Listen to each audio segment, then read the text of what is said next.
Just a couple of general comments before we get to the questions. I thought it was an outstanding first half effort by our defense. That's how we want our defense to play. I mean, they did everything that we asked for. They got 3 and outs, big plays, big stops. They played penalty free.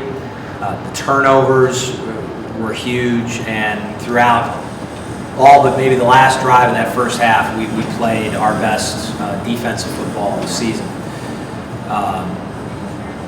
Unfortunately, that didn't last, and I think the huge shortcoming on the defensive side of the ball, without a doubt, was the third downs. In the entire second half, not being able to get off the field, giving them big plays, critical third downs. You look 11 of 16 on the day is embarrassing, and it's unacceptable. 2 of 2 on fourth down, so 13 of 18 on critical downs. We were most of those in the second half. We were not able to get off the field, and that's something that we've obviously got to we have to get better at.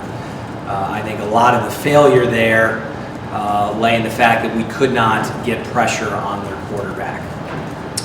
Even though we were bringing 5 and sometimes 6 rushers, they did an excellent job. San Diego did of picking up all our various blitzes and all the different looks that we threw at them, and they took advantage of one-on-one matchups on the outside. Corners versus wide receivers. They're a very talented football team. They've got a young quarterback who's very talented. They've got a receiving core that has some outstanding individuals.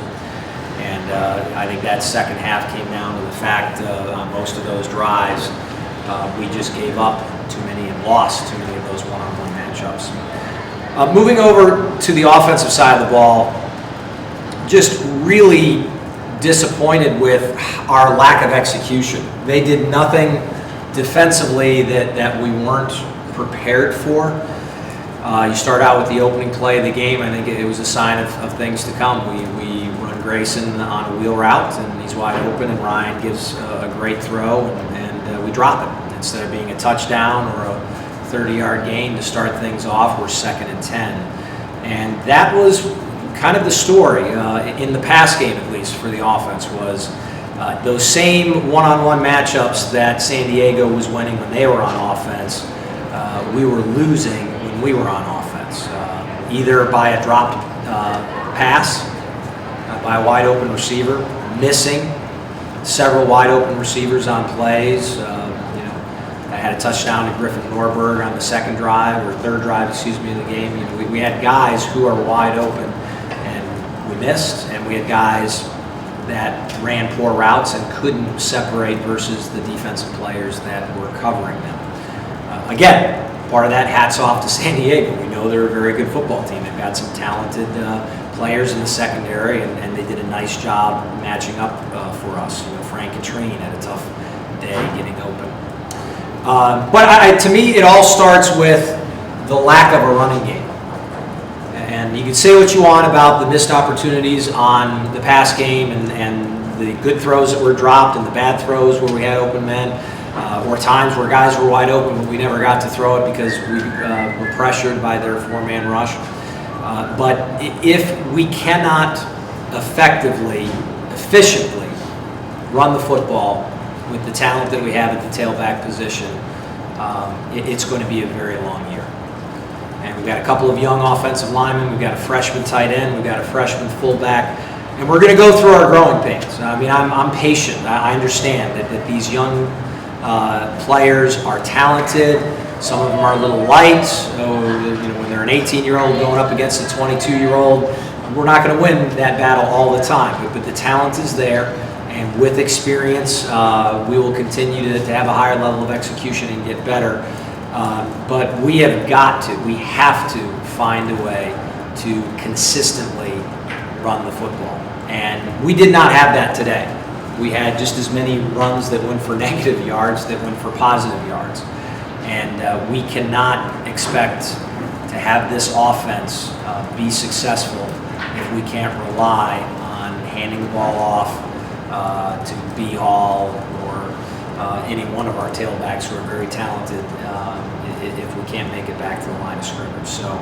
So we've got to do a better job as coaches, putting them in situations. Our players have to do a better job of executing. And I'm still very optimistic about the future, not just of years down the road, but the future coming up here next week against Davidson and weeks coming along, because I do believe that we are going to get better every single day, every single practice, and we're too young, we're too talented.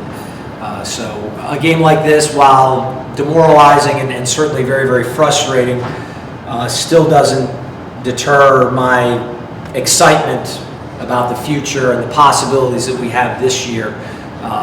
Obviously, we've played 3 out of our first 4 games have been against outstanding football teams. Certainly felt disappointed because with the score at halftime, this was a game that, again, we were in it against these guys last year. And had we come out and done what needed to be done on both sides of the ball, we would have been in it again this year. So we've shown signs. We know that we can move the football on offense. We know that we can play outstanding defense. We've got to do it on a more consistent basis.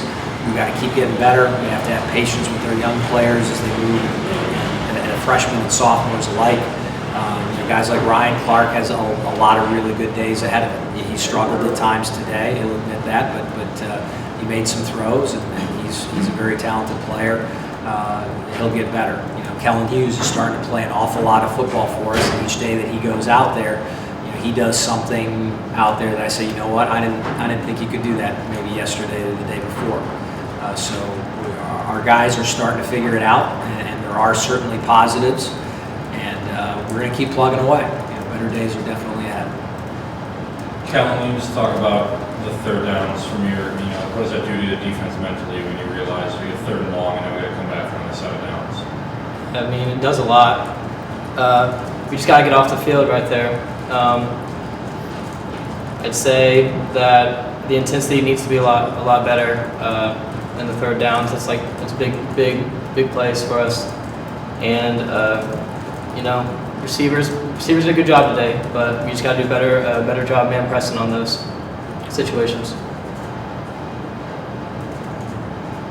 Ryan, just kind of how would you sum up your day? How would you assess your performance? Inconsistent, and just couldn't convert when we needed to. Like Coach said, we just got to execute our plays. We knew what plays would be there. We knew what coverages they'd run to certain formations, and we just have to execute. That's all it is. When the other 2 quarterbacks are out, does that put extra pressure on? What's that like for you? Not at all. Whatever quarterbacks have played, we're all going to be prepared. So we know what's coming. We know what to do. We just got to execute and make the play. Dave, what's the latest on Dalton? Yeah, Dalton subluxed his shoulder on the run play. He was playing pretty well. We were happy with him. He had recovered from the concussion against Sacred Heart. I felt like he was doing a solid job in there, and our plan was to rotate both quarterbacks certainly early on, give them drives, stay in there and see what they could do. Dalton was doing a good job. Went down, and it's too early to tell, but there's certainly a possibility that he's not going to be available here for a week or possibly 2. That would you go back to maybe playing Jake Paliga? Well, Jake's got to be ready to go. Yeah, again, we're going to do everything that we can to not play Jake and keep that red shirt going, but we've got all the confidence in the world, whether it's Scott Stahl or Dalton Stokes or Ryan Clark. We feel like we've got talented signal callers and guys who will continue to get better, and we'll see how things progress. If we need Jake, he's taken a lot of reps. He'll continue to get even more this coming week as our number 2 quarterback. But hopefully we won't have to call him. Hopefully if Ryan's our starter this coming week and Dalton and Scott aren't healthy and they're out again, we're going to go full speed ahead. And we feel like we have talented quarterbacks, and it's just, again, the consistency needs to improve. And there are not a whole lot of shortcuts for consistency. It's a lot of practice reps, and you keep, you develop muscle memory, and you develop confidence in your receivers, and you develop confidence in your offensive line, and we're not there yet, clearly, but we will get there. Coach, what happened with AJ? He didn't play today, and did that give Kellen an opportunity to get a little more playing time out there? No, not necessarily. AJ plays at the corner position, so yeah, well, Kellen's done a great job and has really earned his way into the starting rotation, and that's actually what Kellen has done is freed us up to move some of our safeties to other positions.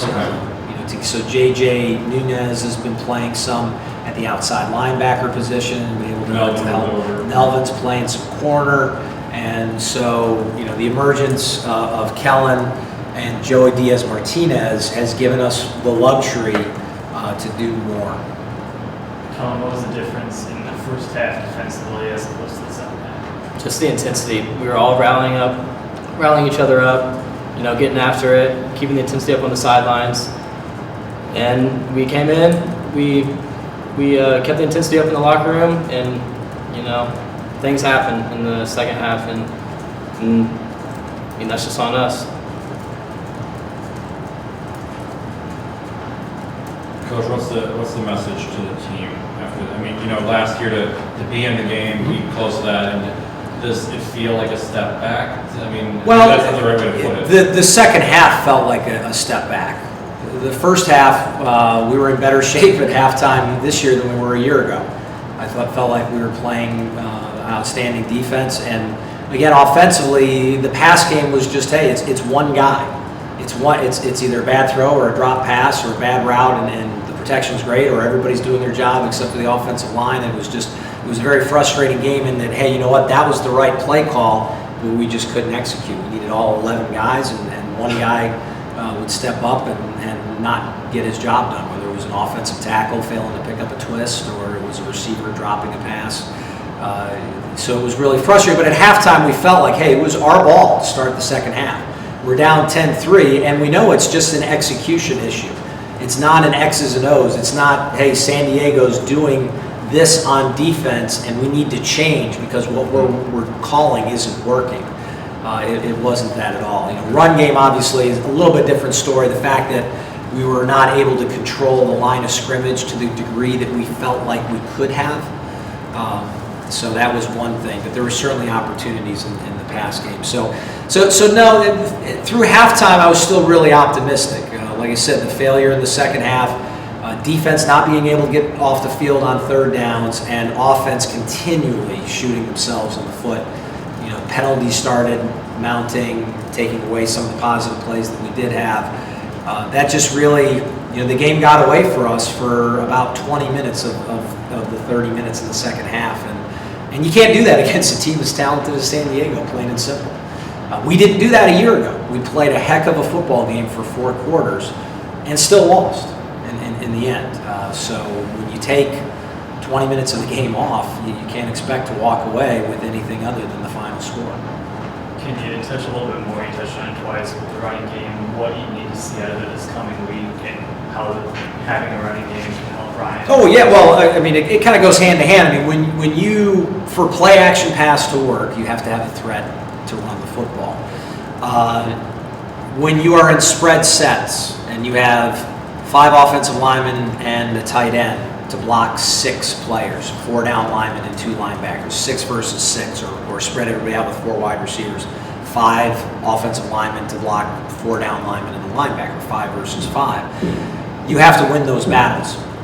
And the combination of those two things, to not have, be able to win when we had favorable numbers to run the football, and thus, when a defense doesn't have to do anything special to stop. We did a lot of special things on defense to stop the run. We played a ton of different looks and blitzes and defensive fronts, and that in part was one of the reasons why for a lot of the game we were successful in stopping the run. San Diego never had to change. They had 4 offensive linemen, 2 linebackers in the box, and for us physically to not have 6 guys capable of moving the line of scrimmage and getting up to linebackers and blocking them, there's no need really for a defense to commit extra players to open up the pass game, to displace linebackers on play action pass, and that really hurt us